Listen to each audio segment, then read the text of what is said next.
En primer lugar, sí, cierto es que hay la urgencia de los terceros, pero pongamos un caso hipotético. Hay una parejita y tienen, pongamos un hijo de 10 años. En este tema de acuerdos, cualquier acuerdo que sea, por los temas de ley, hasta los 18 años tendrán que cumplirse acuerdos, son 8 años, ¿no? Y yo digo, si va a ser un montón de tiempo y que se hacen bien los acuerdos, va a garantizar que posiblemente esos 8 años sean saludables, no podemos demorarnos un poquito. Yo sé que sí afecte en ese momento, directamente, circunstancialmente, pero prefiero, bueno, es mi criterio muy personal, que se afecte un poquito ese instante si se garantiza que en los próximos 8 años va a estar el tema bastante bien manejado. Porque a veces no vemos eso. A veces pasa al revés, no se hace bien, se hace al apuro o se hace muy rápido por estas urgencias y luego a los pocos meses conflicto y se vuelve a rehacer algo y así te pasas 8 años de la vida hasta que tengan mayoría de edad. Todo el momento conflictos, todo el momento situaciones difíciles. Entonces habría que ver pues realmente cómo lograr establecer que sin ser algo muy largo, no sea tampoco tan corto y que garantice evitarnos líos y dificultades, porque al final las personas a que vienen a tratar de evitarse dificultades en la vida, quieren llegar a acuerdos, quieren llegar a situaciones donde ya no tengan más desgaste. Entonces, habría que ver el tema. Pero vuelvo y repito, justamente por eso, porque hay terceros que están necesitando que se lleguen los acuerdos, por eso esos terceros también hay que invitarles. Muchas veces los chicos tienen ideas brillantes de cómo manejar los tiempos, que ni a papá ni a mamá se les ocurrió, porque cada uno ve desde su óptica, de acuerdo, curiosamente cada uno ve de acuerdo a sus temas de violencia, porque papá y mamá, yo no discuto que quieran lo mejor para el hijo, pero muchas veces quieren lo mejor desde sus criterios, y no desde el criterio del guau, y a veces no se ponen de acuerdo en algo que viene igual y dicen, vean, yo propongo esto, y todos ganamos. Yo me acuerdo, y te hablo de un caso de terapia, de pronto tiene sus diferencias, en que tenían papá y mamá líos por qué hacer los fines de semana, que querían siempre ir a la casa de los unos suegros, a la casa de los otros, y no sé qué, y no sé cuánto, y se peleaban la pareja y todo, y la niña de 9 años estaba en la consulta cuando ella dice, ¿puedo hablar? Le digo, claro nena, ¿qué quieres expresar? Me dice, ¿por qué no nos vamos un fin de semana donde unos abuelos, el otro fin de semana donde los otros abuelos, el otro semana que mis papás decían qué hacer? Porque a mí me encanta eso. Y los papás regresaron a verle, una niña de 9 años, entre comillas, tenía una solución que para ella era lo más viable. En vez de estar peleándonos porque si todos los fines de semana por aquí, ella intentaba que haya justicia para todos, ¿no? Hacer un fin de semana lo que mamá quería, lo que papá quería, lo que ella quería, y el otro hasta incluso medio libre, ¿no?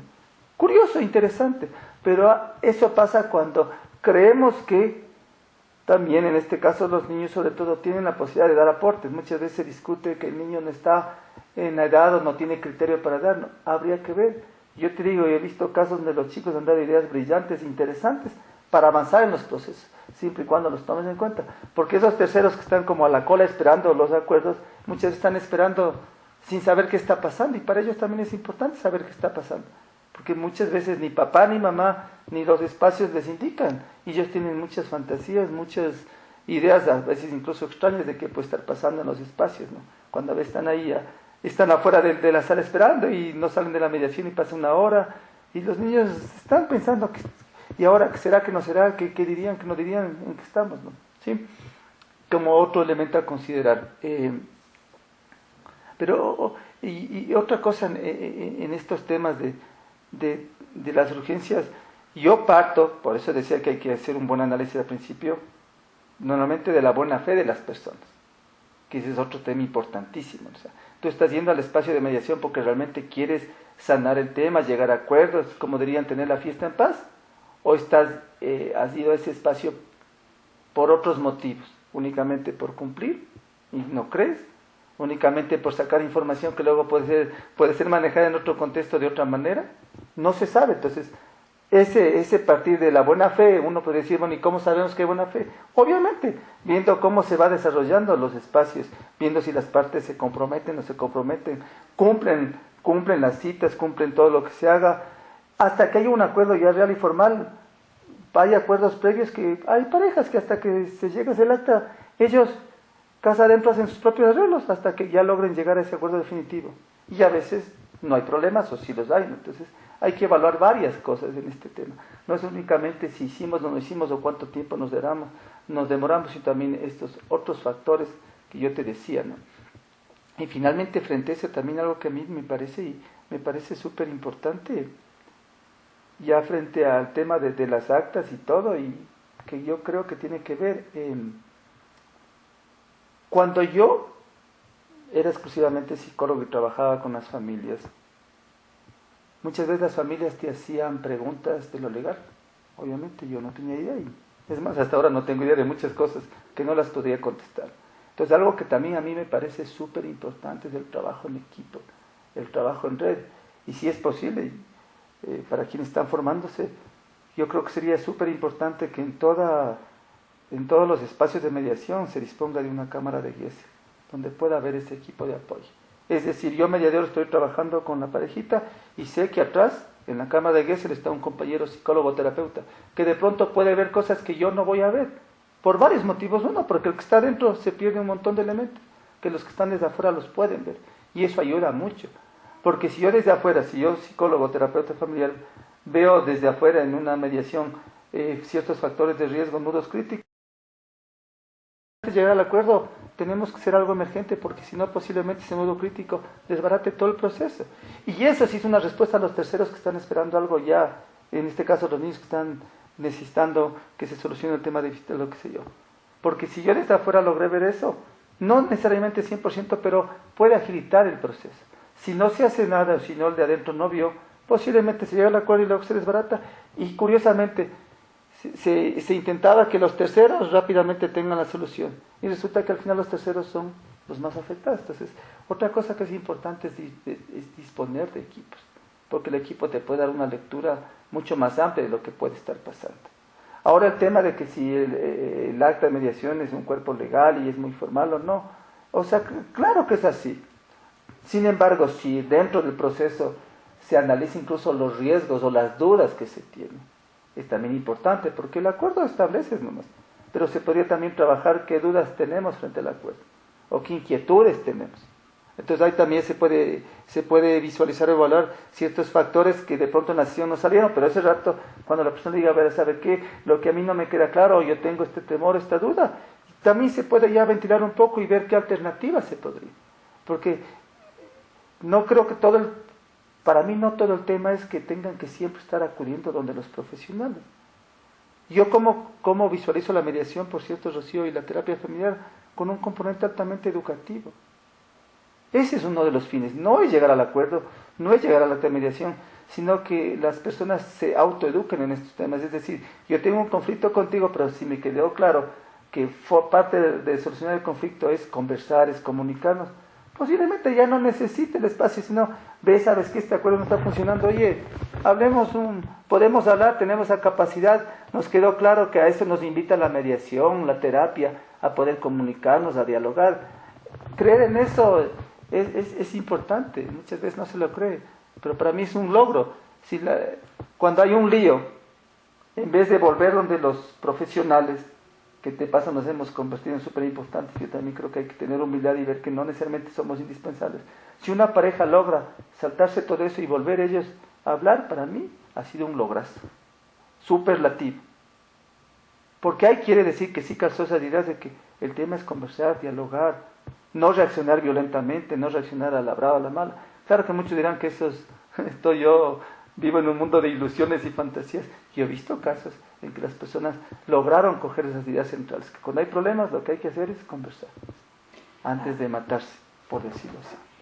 Volviendo a estos temas que mencionabas de que hay tipos de violencia y que hay formas de violencia que no están... Antes de hablar de los casos, voy a hablar de una realidad que para mí es preocupante. En los espacios de formación, en este caso, hablaré de los universitarios, no se trabaja mucho esos temas. En mi concepto, cualquier psicólogo, cualquier mediador debería formarse en temas de género y equidad. De cajón, primerito. ¿Por qué? Porque cuando van a los espacios de consulta, eso está en el ambiente. Y el género marca mucho. Ya voy a hablar de los usuarios, pero primero marco desde profesional. Yo como hombre tengo mis estructuras, mis visiones, las cosas. Posiblemente en una sesión que esté un hombre y una mujer, de pronto sin querer, inconscientemente, conscientemente, me puedo aliar al discurso del varón, porque así fue estructurado. Ojo, y puedo pensar que no es violencia, no sé, levantar la voz, y porque hago esa relación de pares, ¿no? Entonces, por eso es importante, primerito, que estos temas estén bien claros en los profesionales, que se trabaje a profundidad el tema de género y equidad, que muchas veces no se tiene claro o no se entiende qué mismo es la equidad, o qué pasa con el tema de género y todos esos filtros, por decirte algo. Y yéndonos al contexto ecuatoriano y a la cultura y la sociedad, yo tristemente diría que el tema de la violencia se ha normalizado. Por lo tanto, y al normalizarse quiere decir que muchos temas ya se los ve como que son parte de y no son violencia. Y eso se modela incluso desde la parte del Estado, desde las partes sociales, ¿no? Cuando yo modelo la prepotencia, cuando yo modelo la descalificación, cuando yo modelo la arrogancia, estoy modelando algo para que eso se bañe y resulta que todo el mundo empieza a copiar modelos, que es también otro elemento, ¿no? ¿Sí? Que me parece importante. Hay muchos chicos que para ellos ahora se relacionan, hablemos de los jóvenes, porque tú citabas, bueno, tercera edad, mujeres, jóvenes, que muchos chicos ahora se relacionan desde el contacto violento, ¿no? Por ejemplo, van a esas caídas que dicen, estropean y no sé qué, y claro, uno dice, ¿qué les pasa a estos chicos? Qué violentos, qué agresivos, qué lo que sea.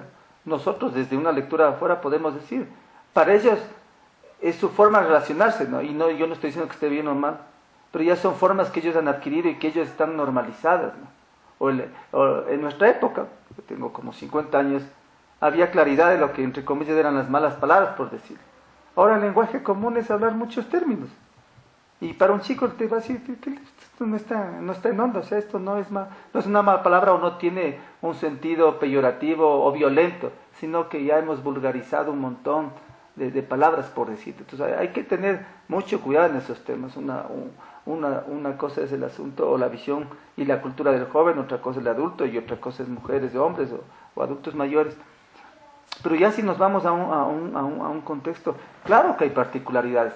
Normalmente de 100 casos que atiendes, 90 y pico son temas donde hay sobremanera violencia masculina hacia la mujer. Eso es real y uno no puede irse contra las estadísticas y no las puede negar.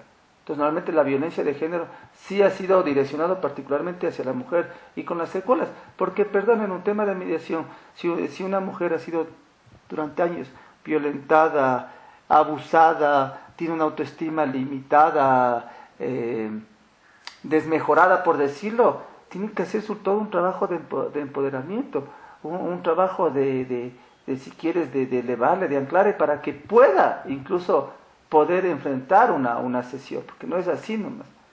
Muchas veces se cree que, bueno, ya, vengan y hable y llega al acuerdo y ya, y diga, y si no opina, bueno, usted no opinó, y a la otra parte ya lleguemos a algo. Hay que entender también todo eso, y que muchas veces no se toma en cuenta. Hay que hacer un trabajo previo con las partes que han sido violentadas, con las partes que han sido lastimadas, por decirlo, que eso es otro tema importantísimo, ¿no? Y ya que hablabas tú del tema poco o nada se ha hecho a nivel investigativo, bueno, tal vez sí se ha hecho, pero la población de adultos mayores sufre una violencia impresionante. Es la población donde más descalificación hay. Obviamente, muchos de nuestros abuelitos, por decirlo, no pudieron ser profesionales, no estudiaron, actualmente viven en un mundo donde ellos no entienden y no saben qué es la tecnología, etcétera, etcétera. Entonces, ¿qué pasa? Hay muchos papás que están fuera del país o trabajan y los chicos se quedan a cargo de los abuelos. Y los chiquitos ejercen un grado de descalificación impresionante con los abuelitos, porque los abuelitos no tienen idea de nada, no saben cómo ayudarles en un montón de temas porque viven en un mundo tecnológico que ellos están perdidos, por decirlo así. Entonces, imagínate eso también. Y muchas veces se ejerce un grado de violencia hacia los adultos mayores imperceptible, pero lo hay. Y lo ejercemos todos muchas veces, sin darnos cuenta. Entonces, sí, hay particularidades de acuerdo con quien estás trabajando y eso debe ser tomado en cuenta. No es lo mismo trabajar con niños que con adolescentes que están en otra etapa del ciclo vital. No es lo mismo trabajar con una pareja joven que con una pareja adulta. No es lo mismo trabajar generacionalmente. Y todo eso hay que tomar en cuenta al trabajar. Por eso es parte de la visión sistémica, trabajar integralmente, ubicar en la temporalidad los ciclos vitales. y que muchas veces no se lo ve, y eso puede ayudar o no ayudar en el trabajo que se hace, sea terapéutico de mediación. Por eso sí, yo creo que el mediador debe también recibir un interesante componente dentro del tema de si quieres, la parte emocional o la parte terapéutica, porque no se va a convertir en un terapeuta, pero debe tener elementos para que pueda trabajar esos temas, o que pueda hacer una contención inicial y luego derivar. Porque en una misma sesión puede haber un episodio de violencia. ¿Y cómo la va a manejar el mediador? Si no tiene, porque creo que también a eso va la pregunta, ¿no? ¿Qué pasa ya si, más allá de que sea una violencia tal o cual cosa, y qué pasa con los chicos, todo, estás trabajando y de pronto se topó un tema y una de las partes saltó? Una sesión puede ir súper lineal, por decirlo, tranquila, pero llega un momento en que alguien sacó un tema, como yo digo, son las áreas minadas, y se disparó, ¿no? Y si el que está sentado, en este caso el mediador, mediadora, no tiene elementos, ¿cómo lo va a manejar? Porque ese rato es ahí. Aunque sea que diga, bueno, ya aquí paramos, algo tiene que hacer. Pero ese algo no es tan fácil. Si no has sido adiestrado o que puedas manejar estos temas de emociones, de sentimientos, etcétera, etcétera, ¿no? De intervención en crisis o manejo de